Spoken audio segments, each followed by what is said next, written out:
তাজমুল ভাইয়ের সিঙ্গারা আজকে চলে আসলাম। ওনার এখন নতুন লোকেশন,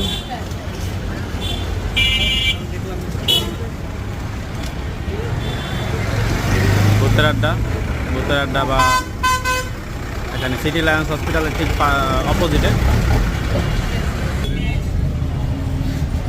সিঙ্গারা বাজা হচ্ছে।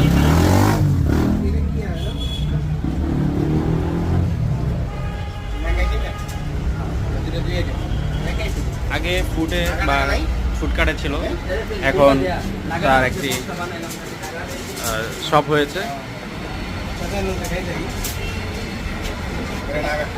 এটা হলো নাগার মশলা। এই দেখা যাচ্ছে কত পরিমাণ নাগা সিঙ্গারা বানানো হয়, ছোট সিঙ্গারাগুলো, আর এগুলো আছে বড়গুলা।